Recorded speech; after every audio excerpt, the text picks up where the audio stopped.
ఏడవ కథ. మృత్యువు అక్కడుంది. నెల్లూరు ప్రాంతాల్లో రెడ్లు చేసే వ్యాపారాల్లో సంచార వ్యాపారమైన బాతుల వ్యాపారం ఒకటి.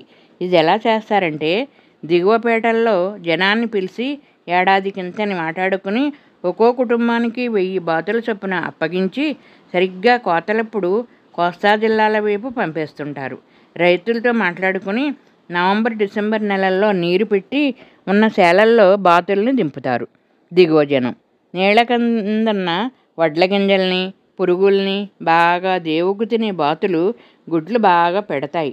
వాటిని అట్టపెట్టెల్లో దాచి వాళ్ళ యజమాని తాలూకు లారీకి అప్పగిస్తారు. వీళ్ళు టైగర్ అని పేరెట్టుకున్న బలమైన ఊరకుక్కని, 15 ఏళ్ల కొడుకు శ్రీనుగాడిని, 20 ఏళ్ల కూతురు నాగలక్ష్మిని తీసుకుని మా ఊరు వచ్చిన 50 ఏళ్ల మునిరత్నం ఆ ఏడాది తేతలి బసివిరెడ్డి గారితో మాట్లాడుకుని వాళ్ల పొలంలో గుడారం వేసుకున్నాడు. వాళ్ళ నాన్న, తమ్ముడు బాతులను తోలుకు వెళ్ళిపోయాక గుడారంలో ఒంటరిగా ఉండే నాగలక్ష్మి వంట చేసేదాకా టైగర్ని గుడారం దగ్గర కాపలా పెట్టి ఆ అందమైన పొలాల్లోనూ, ముంతమామిడి చెట్ల గుబురుల్లోనూ, సపోటా చెట్ల నీడల్లోనూ నడుస్తుంటే లేడికాళ్ళ తనకొచ్చినట్లు ఇదైపోతుంది. మనమంతా ఎక్కడో తేలిపోతున్నట్టుగా ఉంది. ఆ పొలాల యజమాని బసివిరెడ్డి గారికి ఊళ్ళో అయితేనేం, సెగల్నాడులో అయితేనేం 50 ఎకరం ఉంది. అన్నవరానికి తునికి మధ్యలో 50 ఎకరాల మామిడి తోట ఉంది. 4 ఆడపిల్లల తర్వాత పుట్టాడు దొరబాబు. ఆ కుర్రోడు పుట్టాక చాలా బాగా కలిసొచ్చింది బసివిరెడ్డికి. ఉన్నది రెట్టింపు అయ్యింది. చాలా అందగాడైన దొరబాబుది అదో రకం తత్వం. ఊళ్ళో రెడ్లు కుర్రాళ్ళు ఎవరితోనూ కలవడు. దాంతో వాళ్ళంతా వీడికి చాలా నిక్కు, చాలా గేర అనుకుంటారు. ఇంట్లో ఉన్నంతసేపు సావిట్లో మూల కిటికీ దగ్గర కూర్చుని వీధి వైపు చూస్తూ ఉండిపోతాడు. కూర్చోబుద్దవనప్పుడు పొలం వెళ్ళిపోయి వాళ్ళ దోళ్ళ సావిట్లో తను పెంచుకుంటున్న గిన్నె కోళ్ళని, సీమ కుక్కల్ని, పక్షుల్ని, తను కొనుక్కొచ్చిన మేతలతో తన చేత్తోనే తినిపిస్తా ఆనందంగా గడిపేస్తుంటాడు. మధ్యాహ్నం ఇంటి దగ్గర నుంచి వచ్చే ముంతని వాటి మధ్య విప్పుకుని తింటాడు. ఆర్యపట్నం కృష్ణారెడ్డి గారింట్లో పెళ్ళని కబురొచ్చింది బసివిరెడ్డికి. జీపు వేసుకు బయలుదేరబోతుంటే నేను వస్తాను అన్నాడు దొరబాబు. ఇంతలో వచ్చిన భార్య తులసమ్మ చీర పెడతానని రాజేశ్వరి స్వామి గుడిలో ఆ అమ్మవారికి మొక్కుకున్నాను. హసన్బాద్లో చీరలు నేసి బళ్ళ బాలసుబ్రహ్మణ్యానికి జరీ చీర ఒకటి నేసి పట్టరమ్మని చెప్పండి అంది. సరే అని జీపును వెల్లమించి కాకుండా ద్రాక్షారమ్మించి పోనిమ్మన్నాడు డ్రైవర్ని. హసన్బాద్లో పని చూసుకుని విజయరాయుడుపాలెం దాటబోతుండగా రోడ్డుకి ఎడం పక్కన పెద్ద చింత చెట్టు కింద మేస్తున్న అందమైన నెమలి కనిపించింది. జీపు ఆపమని చెప్పిన దొరబాబు ఆ నెమలిని పట్టుకోబోతుంటే అది అందకుండా ఎగురుకుంటూ 2 ఎకరాల మామిడి తోట మధ్యలో ఉన్న పాతకాలం నాటి దివాణంలోకి వెళ్ళిపోయి అక్కడ రాస ఉసిరి చెట్టు నీడలో మేస్తున్న మగనెమలి పక్కన చేరిపోయింది. ఈలోగా లోపల నుంచి వచ్చిన ఎత్తుగా బలంగా ఉన్న 60 ఏళ్ల ఆయన ఎవరు కావాలి అన్నాడు. ఆ నెమలి కావాలండి అన్నాడు దొరబాబు. అది మా అబ్బాయి లంబసింగి అడవిల్లో తెచ్చుకున్నాడు, మేము ఇవ్వం అన్నాడు ముసలాయన. ఆ నెమలి నాకు కావాలండి, ఎంత డబ్బైనా సరే ఇస్తాం అన్నాడు దొరబాబు. చాలా కోపం వచ్చేసింది ఆ ముసలాయనికి. 5 వేర్లు లచ్చన్న కాపు గారంట, ఆ ఏరియా జమీందారులంట. బయటికి వచ్చేసిన దొరబాబు జీపులో తన కోసం ఎదురు చూస్తూ కూర్చున్న బసివిరెడ్డితో జరిగిందంతా చెప్పి 100 ఆరైనా సరే వాళ్ళ ఇంట్లో ఉన్న ఆ నెమలి నాకు కావాలి అని కూర్చున్నాడు. సరే పద జీపెక్కు అన్న బసివిరెడ్డి గారు ఆర్యాపురం నుంచి ఇంటికి వచ్చేసాక ఏండ్రపేటలో ఉండే దొంగ కృష్ణుడిని పిలిపించి విజయరాయుడుపాలెంలో లచ్చన్న కాపు గారి దివాణానికి ఎలాగో వెళ్ళాలో చెప్పి వాళ్ళ ఇంట్లో ఉన్న నెమలిని దొంగతనం చేసుకురావాలరా అన్నాడు. అంత పెద్ద మనిషి ఆ చుట్టుపక్కల ఊళ్ళలో గొప్ప పేరున్న బసివిరెడ్డి గారు దొంగతనం చేయమని తనకి పురమాయిస్తుంటే నోటమాట పడిపోయిన దొంగ కృష్ణుడు ఆ కొడుకు కోసం ఏమైనా చేస్తాడు ఈయన అనుకుని బయలుదేరాడు. మర్నాడు తెల్లవారుజామున నెమలితో వచ్చిన దొంగ కృష్ణుడికి 1116 ఇచ్చిన బసివిరెడ్డి గారు నిద్రవుతున్న దొరబాబుని లేపి నెమలిని అప్పగించారు. నిద్రరిగిపోయిన దొరబాబు చేత్తో దాన్ని దువ్వి గుండెలకి అదుముకుని రాంపురం వెళ్ళి అది ఇష్టంగా తినే గంటెలు, చోళ్ళు, జొన్నలు, రాగులు కొనుక్కొచ్చి తనే స్వయంగా తినిపించడం మొదలెట్టాడు. ఈరన్నని పిలిచి పాములను పట్టుకురమ్మని వాటిని చంపించి నెమలికి పెట్టాడు.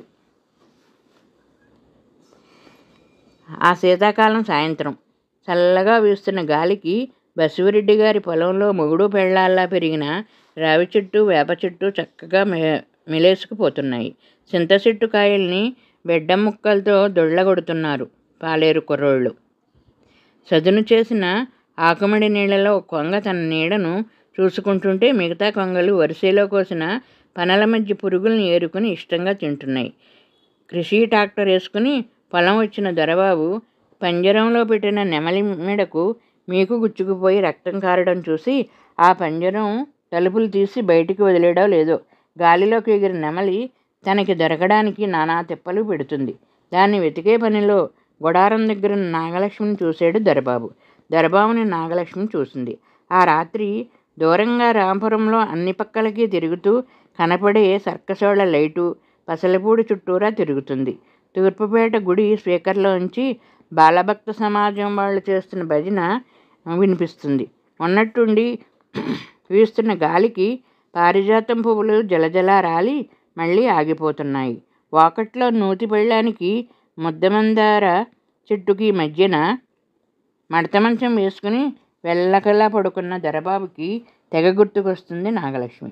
ఆ మనిషినే తెలుసుకుంటున్న దొరబాబుకి అస్సలు నిద్ర పట్టలేదు ఆ రాత్రి.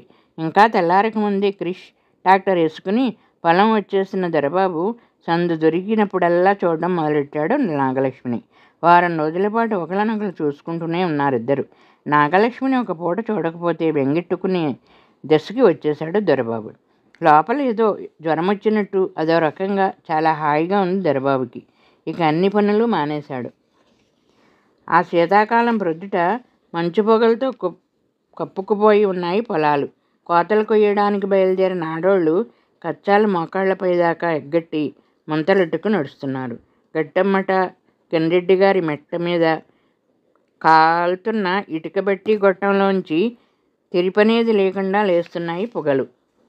తేతలి బసవరెడ్డి గారికి కోసేసిన పొలాలకి ఒక మూల మెట్ల మీద వేసి ఉన్న నీలం రంగు గుడారం ముందు ఇటకలతో అందంగా కట్టిన పొయ్యి మీద కుండలో వేడినీళ్లు కాగుతున్నాయి. కాస్త దూరంగా లకలక చప్పుళ్ళు చేస్తా దడిలోపల కల తిరుగుతున్నాయి బాతులు. పక్కనే నిండా నీళ్లలో పిల్ల కాలువ, దానికి కాస్త దూరంలో 4 నారింజ చెట్లు పళ్ళు కిందకి దిగిపోయి ఉన్నాయి. నాగలక్ష్మి కట్టించిన ముంతలు అందుకున్నారు మునిరత్నం. దడి విప్పి బాతులను బయటికి తోలుతున్నాడు శ్రీనుగాడు. బాతులు వెళ్ళాక ఖాళీ అయిన దడిలో అవి పెట్టిన గుడ్లు ఏరి అట్టపెట్టెలో దాసిన నాగలక్ష్మి బోధి కాల్వల్లో సబ్బెట్టి ముఖం కడుక్కొని రాజమండ్రి జాలీ పేసు పౌడర్ రాసుకుని టైగర్ని మకాన్ దగ్గర కాపలా పెట్టి గొడారానికి కాస్త దూరంలో సీమచింత చెట్టు దగ్గర తన కోసమే ఎదురు చూస్తా నిలబడ్డ దొరబాబు దగ్గరికి వెళ్ళింది. బాతులను తోడుకెళ్తుంటే దారిలో ఎదురైన గంపోడు 2 గుణపం కోళ్ళు, జమ్ము కోళ్ళు సవగ్గా అమ్మితే ఇగురుండమన్నారని వాటిని పట్టుకుని వెనక్కొచ్చిన మునిరత్నం సీమసింత చెట్టు కింద ఇద్దరిని చూసి అవాక్కయిపోయాడు. నోట్లోంచి మాటలకి బదులు కంగలు కారినయ్యి.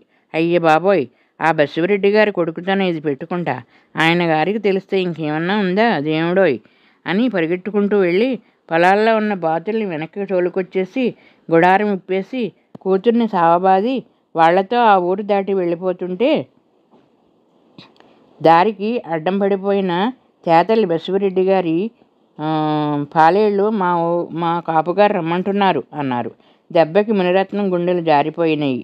ఇక ఈ ఊరు పొలిమేర దాటి వెళ్ళడం ఈ జన్మకి జరగదు అనుకుని కూతుర్ని కొడుకుని ఇక్కడే సావండని తిట్టి వాళ్ళ వెనకాల వెళ్ళాడు.